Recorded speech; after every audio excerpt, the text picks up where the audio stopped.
സൗരയൂഥത്തിലെ ഏറ്റവും ചൂട് കൂടിയ ചുട്ടുപഴുത്ത നരക സമാനമായ ലോകമാണ് വീനസ് എന്ന ശുക്രൻ. ഭൂമിയുടെ അന്തരീക്ഷത്തിൻ്റെ 95% കൂടുതൽ കട്ടിയുള്ള ഭീകരമായ അന്തരീക്ഷവും 500 ഡിഗ്രി സെൽഷ്യസിലും ചൂട് കൂടിയ താപനിലയും സൾഫ്യൂരിക് ആസിഡ് നിരന്തരം മഴയായി പെയ്തുകൊണ്ടും ഇരിക്കുന്ന ഭീകരമായ കാലാവസ്ഥയുമുള്ള നരകമാണ് വീനസ്. ഈ ഗ്രഹത്തിൽ ഒരു പേടകത്തെ ഇറക്കുക എന്നത് നമുക്ക് ചിന്തിക്കാൻ പോലും സാധിക്കുന്നില്ല. കാരണം ഇത്രത്തോളം കട്ടിയുള്ള അന്തരീക്ഷം കടന്നുള്ളിലേക്ക് പോവുക എന്നത് അസാധ്യമാണ്. അതുകൊണ്ട് തന്നെ നാളിതുവരെ നാസയ്ക്ക് പോലും ഒരു പേടകത്തെ വീനസിലിറക്കുവാൻ സാധിച്ചിട്ടേയില്ല. മറ്റൊരു രാജ്യത്തിനും ശുക്രൻ്റെ ഉപരിതലത്തിൽ ഒരു പേടകത്തെ ഇറക്കുവാൻ സാധിച്ചിട്ടില്ല, സോവിയറ്റ് യൂണിയൻ ഒഴികെ. അരനൂറ്റാണ്ട് മുൻപേ സോവിയറ്റ് യൂണിയൻ വെനീറ എന്ന പ്രോജക്റ്റിലൂടെ ശുക്രനിൽ തങ്ങളുടെ ധാരാളം പേടകങ്ങൾ ഇറക്കിയിട്ടുണ്ട്. ആദ്യമായി ഒരു പേടകത്തെ ഇറക്കിയ ഗ്രഹം വീനസാണ്. ഈ പേടകങ്ങളിലൂടെ ലോകം കണ്ടത് ഭയാനകമായ കാഴ്ചകളായിരുന്നു, കേട്ടത് ഭീകരമായ ശബ്ദങ്ങളും. സൗരയൂഥത്തിലെ നരകം എന്നറിയപ്പെടുന്ന ഈ ശുക്രനിൽ അവരെങ്ങനെയായിരിക്കും ഇത്രത്തോളം പേടകങ്ങൾ ഇറക്കിയത്? എന്തെല്ലാമായിരിക്കും അന്നവർ കണ്ടത്? ഇതെല്ലാം നമ്മൾ കാണാൻ പോവുകയാണ്.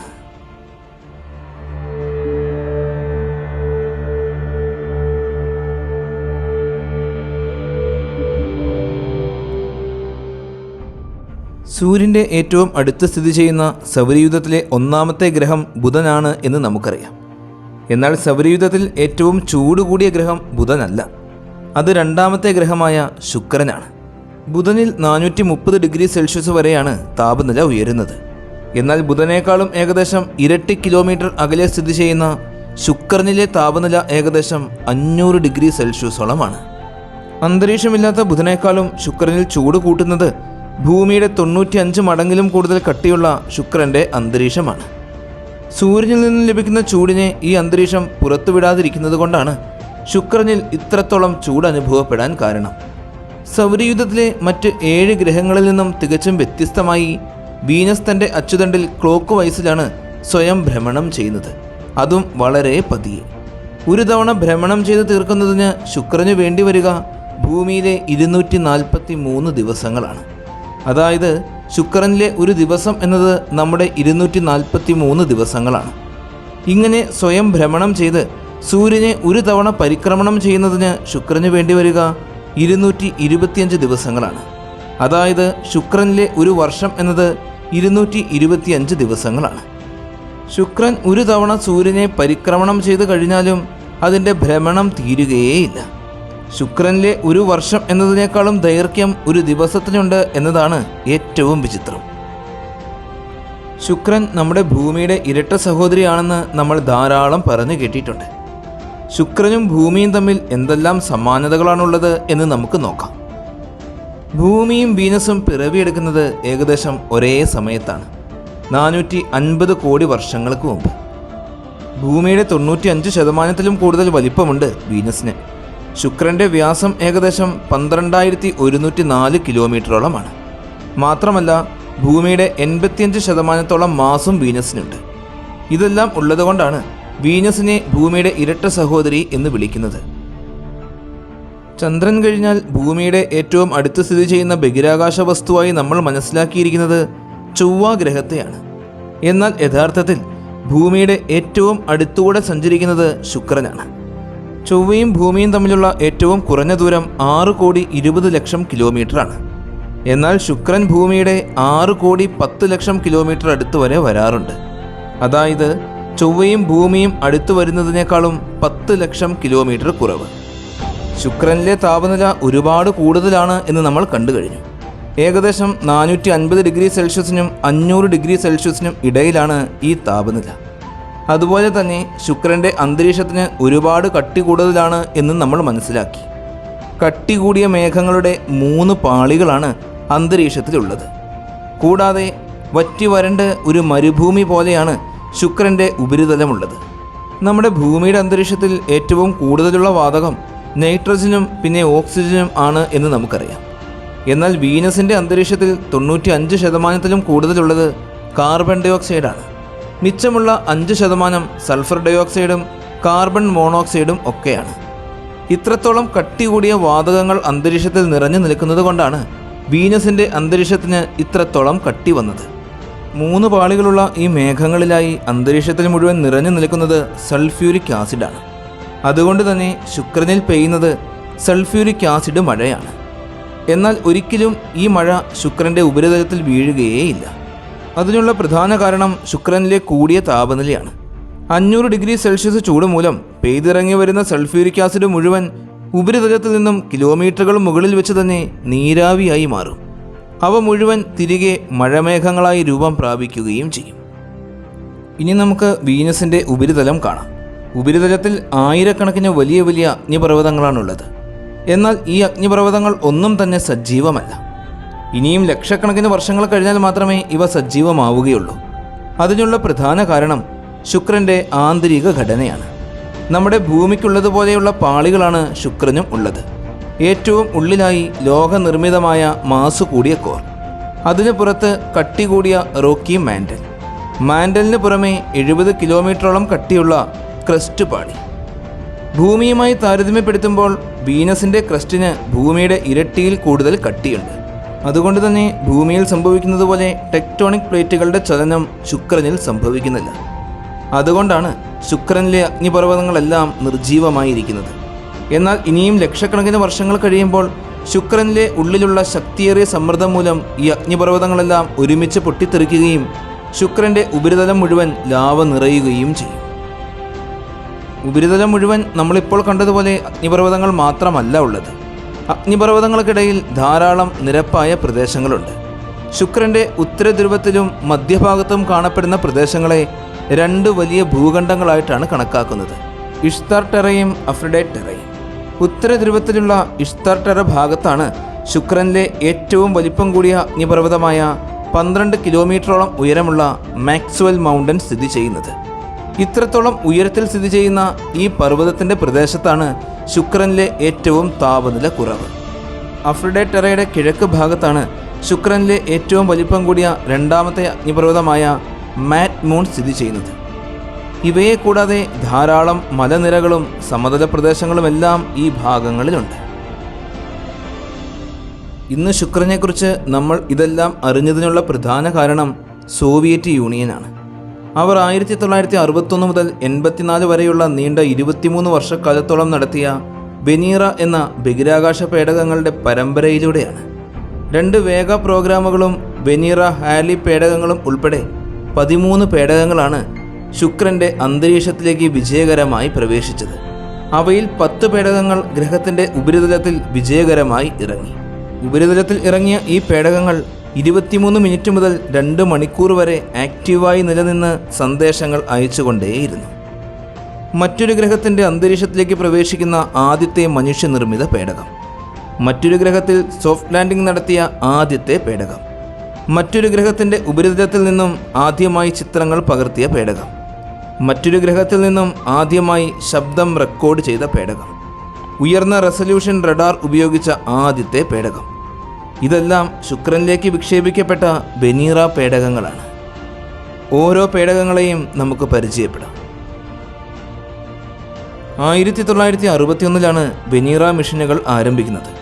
1961 ഫെബ്രുവരി മാസം 12-ാം തീയതി ഭ്രമണപഥത്തിൽ പ്രവേശിക്കാതെ തന്നെ ശുക്രനെ കടന്നു പോവുക എന്ന ഉദ്ദേശത്തോടെ വെനീറ 1 എന്ന ആദ്യത്തെ പേടകം വിക്ഷേപിച്ച് വെറും 7 ദിവസങ്ങൾ കഴിഞ്ഞപ്പോൾ തന്നെ വെനീറ 1-ുമായുള്ള ബന്ധം നഷ്ടപ്പെടുകയും ചെയ്തു. ശുക്രനെ 1,00,000 കിലോമീറ്റർ അകലത്തിലൂടെ കടന്ന് സൂര്യൻ്റെ കേന്ദ്രീകൃതമായ ഭ്രമണപഥത്തിലേക്ക് പോയി. താമസിയാതെ തന്നെ 1965 നവംബർ മാസം 12-ാം തീയതി വെനീറ 2 എന്ന പേടകം വിക്ഷേപിച്ചു. പക്ഷേ ഭൗമഭ്രമണപഥത്തിൽ നിന്നും പുറത്തു പോയപ്പോൾ തന്നെ പേടകവുമായുള്ള ബന്ധം നഷ്ടപ്പെട്ടു. അങ്ങനെ ആദ്യത്തെ 2 ദൗത്യങ്ങളും പരാജയമായി. ഈ പരാജയങ്ങൾക്ക് ശേഷം വെനീറ 3, 4, 5, 6 എന്നീ സമാനമായ 4 പേടകങ്ങൾ വിക്ഷേപിക്കാൻ തീരുമാനിച്ചു. 1965 നവംബർ മാസം 16-ാം തീയതി ശുക്രൻ്റെ ഉപരിതലത്തിൽ ഇറങ്ങുക എന്ന ഉദ്ദേശത്തോടെ വെനീറ 3 വിക്ഷേപിച്ചു. എന്നാൽ 1966 ഫെബ്രുവരി 15-ന് ശുക്രൻ്റെ സമീപത്തെത്തിയപ്പോൾ അമിതമായ ചൂട് മൂലം പേടകവുമായുള്ള ബന്ധം നഷ്ടമായി. 13 ദിവസങ്ങൾക്ക് ശേഷം ശുക്രൻ്റെ ശക്തമായ അന്തരീക്ഷത്തിൽ ഇടിച്ച് പേടകം തകർന്നുപോയി. ഭൂമിയിലേക്ക് സന്ദേശങ്ങളൊന്നും തന്നെ ലഭിച്ചില്ല എങ്കിലും വീനസിൻ്റെ അന്തരീക്ഷത്തിൽ ക്രാഷ് ലാൻഡ് ചെയ്തു കഴിഞ്ഞപ്പോൾ മറ്റൊരു ഗ്രഹത്തിൻ്റെ അന്തരീക്ഷത്തിൽ സ്പർശിച്ച ആദ്യത്തെ മനുഷ്യനിർമ്മിത പേടകമായി മാറി വെനീറ 3. അടുത്ത വർഷം 1967 ജൂൺ മാസം 12-ാം തീയതി അടുത്ത പേടകമായ വെനീറ 4 വിക്ഷേപിച്ചു. പ്രധാനമായും ശുക്രൻ്റെ അന്തരീക്ഷത്തെക്കുറിച്ച് പഠിക്കുക എന്നതായിരുന്നു അതിൻ്റെ ലക്ഷ്യം. വെനീറ 4 ശുക്രൻ്റെ ഉപരിതലത്തിൽ ആദ്യമായി രാസവിശകലനങ്ങൾ നടത്തി.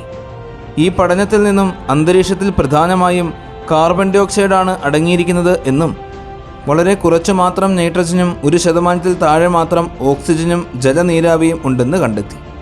ഉള്ളിലേക്ക് പോകുന്തോറും ശുക്രൻ്റെ അന്തരീക്ഷത്തിൽ പ്രതീക്ഷിച്ചതിലും ഒരുപാട് കൂടുതൽ മർദ്ദവും ചൂടും കൂടി വരികയാണ്. ഉപരിതലത്തിൽ നിന്നും 55 കിലോമീറ്റർ ഉയരത്തിലെത്തിയപ്പോൾ പേടകം തകർന്നുപോയി. എന്നാൽ 4ാമത്തെ ഈ ദൗത്യം തികച്ചും വിജയമായിരുന്നു. ഇതിനു പിന്നാലെ 1969 ജനുവരി മാസം വെനീറ 5-ഉം തൊട്ടു പിന്നാലെ വെനീറ 6-ഉം വിക്ഷേപിച്ചു. അന്തരീക്ഷത്തെക്കുറിച്ച് പഠനങ്ങൾ നടത്തിക്കൊണ്ട് വെനീറ 5 വെനീറ 4 പ്രവേശിച്ചതിനേക്കാൾ താഴെ എത്തി. എന്നാൽ ഈ 2 പേടകങ്ങൾക്കും ഉപരിതലത്തിൽ സ്പർശിക്കാൻ സാധിച്ചില്ല. ഉപരിതലത്തിൽ നിന്നും 25 കിലോമീറ്ററുകൾ മുകളിൽ വെച്ച് വെനീറ 5-ഉം വെറും 10 കിലോമീറ്ററുകൾ മാത്രം മുകളിൽ വെച്ച് വെനീറ 6-ഉം തകർന്നുപോയി.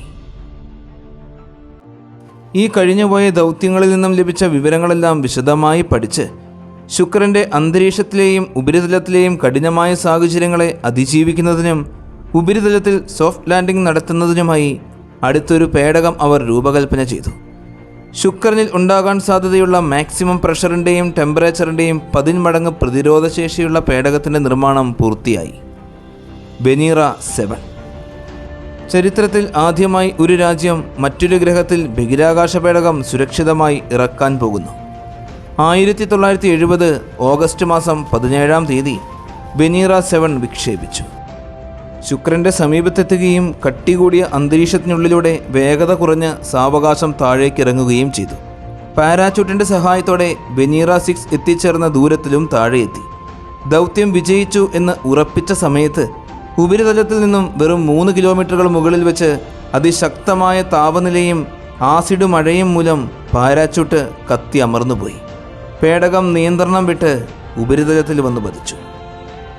നിയന്ത്രണം വിട്ടാണ് പേടകം താഴെ വന്ന് വീണത് എങ്കിലും ഈ ദൗത്യം പരാജയമായിരുന്നില്ല. പേടകത്തിൽ നിന്നും ദുർബലമായ ധാരാളം സിഗ്നലുകൾ ഭൂമിയിലേക്ക് അയച്ചുകൊണ്ടേയിരുന്നു. അതിൽ നിന്നും വീനസിൻ്റെ ഉപരിതലത്തെക്കുറിച്ചും അന്തരീക്ഷത്തെക്കുറിച്ചും നമുക്ക് കൂടുതൽ മനസ്സിലായി. വീനസിൻ്റെ അന്തരീക്ഷത്തിന് ഭൂമിയേക്കാളും 95% കൂടുതൽ കട്ടിയുണ്ടെന്നും ഉപരിതലത്തിൽ 500 ഡിഗ്രി സെൽഷ്യസോളം താപനിലയുണ്ട് എന്നും നമുക്ക് മനസ്സിലായി. ഉടനെ തന്നെ ഈ പേടകത്തിന് സമാനമായി മറ്റൊരു പേടകം നിർമ്മിച്ചു, വെനീറ 8. ഏകദേശം 2 വർഷങ്ങൾക്ക് ശേഷം അത് വിക്ഷേപിച്ചു. അത് വീനസിൻ്റെ ഉപരിതലത്തിൽ സോഫ്റ്റ് ലാൻഡിംഗ് നടത്തി. 1 മണിക്കൂർ സമയത്തോളം പ്രവർത്തനക്ഷമതമായി നിന്നുകൊണ്ട് ധാരാളം വിവരങ്ങൾ നമുക്ക് അയച്ചു തന്നു. ഇതുവരെ നടത്തിയ ദൗത്യങ്ങളിൽ നിന്നും മനസ്സിലാക്കിയ കാര്യങ്ങൾ എല്ലാം പഠിച്ച് ഇവയിൽ നിന്നുമെല്ലാം വ്യത്യസ്തമായ മറ്റൊരു പേടകം നിർമ്മിക്കുവാൻ അവർ തീരുമാനിച്ചു. ചിത്രങ്ങൾ എടുക്കുന്നതിനാവശ്യമായ ക്യാമറകൾ അതിൽ സ്ഥാപിച്ചു. മറ്റു പേടകങ്ങളിൽ നിന്നുമെല്ലാം തികച്ചും വ്യത്യസ്തമായ പേടകം. പാരാച്യൂട്ടിൻ്റെ സഹായമില്ലാതെ ലാൻഡ് ചെയ്യിക്കാനായിരുന്നു തീരുമാനം. 1975 ജൂൺ മാസം 8-ാം തീയതി വിക്ഷേപിച്ചു. സുരക്ഷിതമായി ലാൻഡ് ചെയ്യുകയും ചെയ്തു. പേടകത്തിൻ്റെ ഇരുവശത്തും ക്യാമറകൾ ഉണ്ടായിരുന്നു എങ്കിലും ഒരു വശത്തെ ക്യാമറ ഉപയോഗിച്ചാണ് ചിത്രങ്ങൾ എടുക്കുവാൻ സാധിച്ചത്. അങ്ങനെ ആദ്യമായി സോവിയറ്റ് യൂണിയൻ മറ്റൊരു ഗ്രഹത്തിൻ്റെ ഉപരിതല ചിത്രങ്ങൾ പകർത്തി ചരിത്രം സൃഷ്ടിച്ചു. ഇതുപോലെ തന്നെയായിരുന്നു വെനീറ 10. ഇവയ്ക്കെല്ലാം പുറമെ കളർ ഫോട്ടോസ് എടുക്കുന്നതിനായി ഇനിയും പേടകങ്ങളെ അയക്കാൻ തീരുമാനിച്ചു. വെനീറ 11-ഉം വെനീറ 12-ഉം അയച്ചു. എന്നാൽ അവയ്ക്ക് ഉദ്ദേശിച്ച റിസൾട്ട് നേടുവാൻ സാധിച്ചില്ല. വീണ്ടും അവർ പേടകങ്ങളെ അയക്കാൻ തീരുമാനിച്ചു, വെനീറ 13-ഉം വെനീറ 14-ഉം. അവയിലൂടെ ഉപരിതലത്തിൻ്റെ കളർ ചിത്രങ്ങളും വീനസിൻ്റെ ശബ്ദവും റെക്കോർഡ് ചെയ്യുക എന്നതായിരുന്നു പ്ലാൻ. 1981 ഒക്ടോബർ മാസം 30-നും നവംബർ 20-നും പേടകങ്ങൾ വിക്ഷേപിച്ചു. അങ്ങനെ സോവിയറ്റ് യൂണിയൻ വീണ്ടും ലോകത്തെ അത്ഭുതപ്പെടുത്തി. അവർ ആദ്യമായി മറ്റൊരു ഗ്രഹത്തിൻ്റെ ഉപരിതലത്തിൻ്റെ കളർ ചിത്രങ്ങൾ പകർത്തുകയും ആ ഗ്രഹത്തിലെ വിവിധങ്ങളായ ശബ്ദങ്ങൾ റെക്കോർഡ് ചെയ്യുകയും ചെയ്തു. അന്ന് പകർത്തിയ ചിത്രങ്ങളും ശബ്ദവുമാണിത്.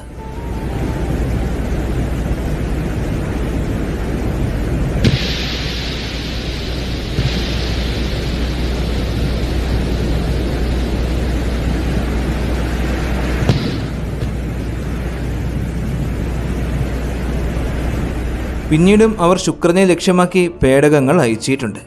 സോവിയറ്റ് യൂണിയൻ ശുക്രൻ്റെ ഉപരിതലത്തിൽ ആകെ ഇറക്കിയിട്ടുള്ളത് 10 പേടകങ്ങളെയാണ്. നാളിതുവരെ ലോകത്തിലെ ഒരു സ്പേസ് ഏജൻസിക്കോ മറ്റൊരു രാജ്യത്തിനോ സൗരയൂഥത്തിലെ നരകം എന്നറിയപ്പെടുന്ന ഈ ശുക്രനിൽ ഒരു പേടകത്തെ പോലും ഇറക്കാൻ സാധിച്ചിട്ടേയില്ല. എന്നാൽ സോവിയറ്റ് യൂണിയൻ അരനൂറ്റാണ്ട് മുൻപേ അന്നത്തെ സാങ്കേതിക വിദ്യകൾ മാത്രം ഉപയോഗിച്ച് ശുക്രനിൽ ധാരാളം പേടകങ്ങൾ ഇറക്കി. ആലോചിക്കുമ്പോൾ നമുക്ക് വിശ്വസിക്കാൻ പോലും സാധിക്കുന്നില്ല. അതിനുവേണ്ടി അവർ ഒരുപാട് കഷ്ടപ്പാടുകൾ അനുഭവിച്ചു. പക്ഷെ അവർ പിന്തിരിയാൻ തയ്യാറായിരുന്നതേയില്ല.